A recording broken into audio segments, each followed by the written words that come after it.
Hey trackies, welcome back to another video. Please remember to smash that subscribe button, hit the like button as well. That's how the video gets to the YouTube algorithm. Share the video if you care. I hope y'all care, so share and sound off in the comment section below. Diamond League Stockholm. Now trackies, before I get into what we're most interested in, I want to give a huge shout out to Armand Duplantis for shattering the world record in the pole vault yet again. Believe me, trackies, I've lost count. I tell you all the time that I absolutely love the field events. I love the long distances, the middle distances. I enjoy everything track and field. Though you don't really see me talking about it, I watch everything. And yeah, I'm definitely enjoying seeing Armand Duplantis, a once in a generational talent like himself, really coming out and doing things that we've never seen before in the men's pole vault. Another world record, as I said, I've lost count, as I've said, and this time it's up to 6.28 meters. So that's what's going on in the men's pole vault, another world record. Now let's jump over into what we want to talk about.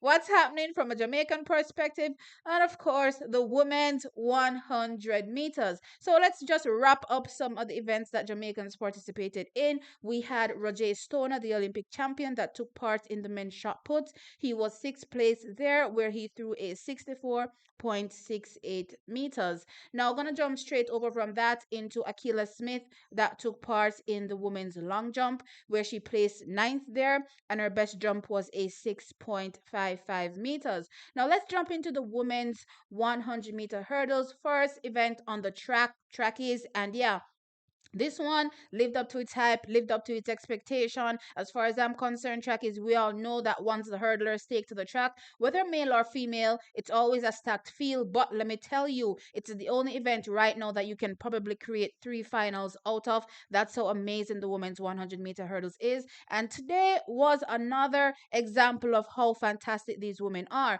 So we had Ackera Nugent go up against the likes of a Devin Charlton, a Grace Stark, a Kenny Harris, a former world record holder. Of course, Devin Charlton is the indoor 60-meter world record holder. And track is, yeah, as I said, the race lived up to its hype. Now, going away with the win was Grace Stark, where she ran a meeting record, 12.33 seconds. In second place was Ackera Nugent. She ran a 12.37 seconds. And in third place was Nadine Visser, where she ran a 12.49 seconds. Now, that 12.37 wasn't a season's best for Ackera Nugent. Her season's best is 12.34. So just shy of the season's best that she set. However, what I would say, track is this is actually an expected outcome. Now, let's go back a little bit when we talk about what's been going on with both these athletes, Grace Stark and also an Ackera Nugent. For majority of the early part of the season, the one that was holding the world lead, from a hurdles perspective, was actually Grace Stark, trending in the right direction. Race after race, she came out and she laid down solid performances. So let me give you an example. She ran a 12.51 at the Tom Jones, Memorial. Then she went on to the Diamond League, ran a 12.58. Then to another Diamond League track is where she ran a 12.42. And of course, track is at that, makeshift track that they had in Atlanta. She definitely ran a strong race track is with a 12,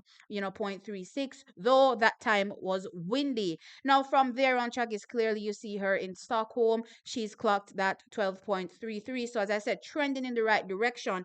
And as far as I'm concerned, track is really the true world leader, at least in my opinion, when it comes to the women's 100-meter hurdles, because people forget that Tia Jones was also competing against her in that women's 100-meter hurdles at the Atlanta, City Games, and she lost out to a Grace Stark. And I pointed out that is why I told y'all don't fall for those, times that we saw, in Miramar. That track boosts, performances, and then of course the wind made it worse, making people believe that they were way ahead of where they actually are in the season. But yet, some of them were brought back down to reality. And of course, we can jump on over, to an Ackera Nugent that was similar. And I even said when people, said to me, for that particular race where I said, dash with them the time they, but Ackera was in the race. And I said, dash the time for Ackera too. Now, Ackera started out, the season running at 12.75. Then she went to a 12.67. Then she, dropped that windy, well, it wasn't windy because it was a perfect win 2.0, so it's actually legal. Then she dropped that 12.34. As I said, dash that that time was inflated, right? Then she went to the City Games track is where, as far as I'm concerned, Ackera wasn't really trying to do anything there because the last time she fell and almost broke her neck. Who is trying to do anything here, on this fake track? I hate that track is. But anyway, from there, Tracky, she goes to Grand Slam and drops a 12.44. And then behind Grace Stark today, clocks at 12.37. So she's literally been getting faster and faster every single time she's running. She's run so far. And I'm actually excited. I'm excited to see what will happen by the time she gets around to the World Championships. This is what you want. You don't want the athletes to be going super fast too early, and then by the time they get to the championships, there's nothing left and they run much slower. This is the correct trending. Again, what we see from a Grace Stark, and of course, what we're seeing from a Ackera Nugent. I'm excited. We know Ackera is ridiculously fast. And track is, I'm actually scared thinking about how much faster she's going to be potentially by the time we get to that World Championships. Remember, she has a personal best of 12.24 seconds, which is Jamaica's national record. And right now, to how things are looking, how she a move, track is, I'm definitely telling you that that record is under threat. She's going to go into that World Championships and be absolutely ridiculous. Of course, first she has to qualify. She has to head off, to our national championships. I don't think there's going to be any fuss there. Don't think anybody challenges her. Of course, Danielle Williams will not be showing up. She's the defending champion there, as well, defending champion as it relates to being, the world champion back in 2023. So she's not going to trials, right? So Ackera Nugent has a clear, path to victory in Jamaica. And as I said, she is peaking perfectly. And I'm really, really excited to see what's going to happen at the end of the day. For this particular race, I actually thought she got, a pretty good, start. And then I'm not really sure what happened. She kind of just looked flat, up to maybe the fourth hurdle. And then she started to get into her running. And, yeah, she definitely tried to catch Grace Stark towards the end. Didn't have enough time or space, to catch her. But as I said, for me, perfect trending, no complaints. Grace Stark also looks fantastic. She's, in my opinion, also one of those ones to beat. I do believe Masai is also a phenomenal hurdler. She's clean, very crisp as well. So I believe, in my opinion, those are the two top hurdlers that I'm looking at from a USA perspective. When it comes to who could, potentially walk away with, one of those spots to qualify, at the World Championships or for the World Championships. That said, let's jump over into that women's 100 meters where, child, if y'all didn't believe me, the last outing when I said 10-6 is on the cards for Julien Alfred, let me just say this right now. That race that you watched was 10.6 seconds. Argument done. No questions asked. I was like, oh my God. Oh dear baby Jesus. Somebody help me. Somebody we're gonna say, T1 Caribbean. And I'm like, okay, let's be clear. Sport is sport. You pick a side. Your side is your side, right? Of course, I have, athletes that I love outside of my side, but when the World Championships rolls around, what do you think is going to happen? You think I'm going to be sitting down cheering for another side? No, I'm going to be cheering on my side. So right now, yeah, I'm going to go in a little corner after I finish recording and start bawling my eyes out because as things stand right now, Julien Alfred looks so phenomenal. Now, in the women's 100 meters, well, I already prattled on, so clearly she won, right? So she took the win. She ran a meeting record 10.75 seconds and also a season's best performance for her because her personal best is a 10.72. Dina Asher Smith was second this time around. She ran a season's best as well, 10.93.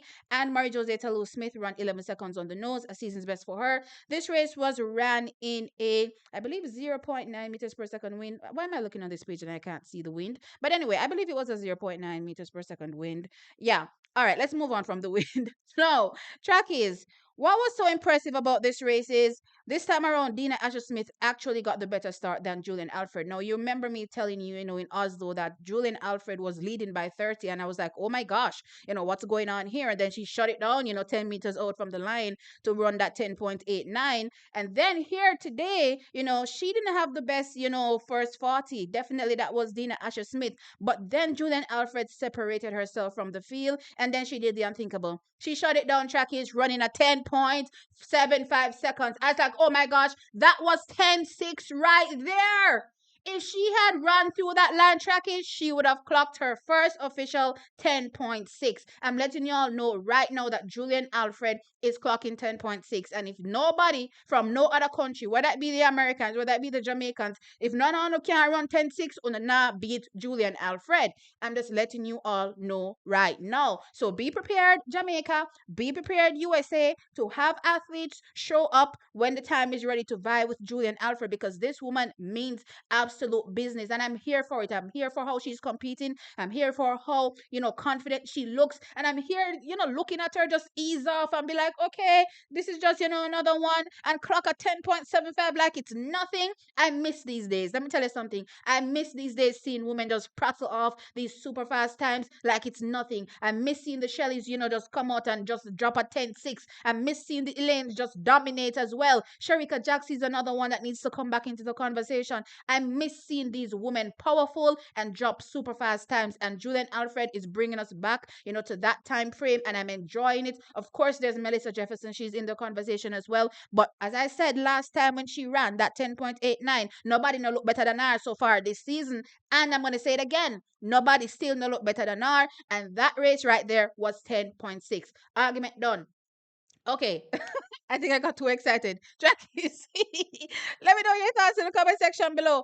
Oh my gosh, Julian Alfred just demolished the field in the most scary and emphatic way that I actually miss. I actually missing it from Jamaicans, no lie. No lie. I want our Jamaicans to get back up there and be, prattling off these times. But yeah, she just did that. And I was like, wow, I miss seeing this in female sprinting. You know what I mean? Times were so slow that people started to underestimate the woman and think the woman, done with. I was like, nah, man, the women are coming. The women are coming. And here we have Julian Alfred looking absolutely phenomenal. But yeah, man, we have to go gear like a competition. USA, step up, step up. Jamaica, step up. And like the video, subscribe to the channel, and I'll catch you on the next one. Bye.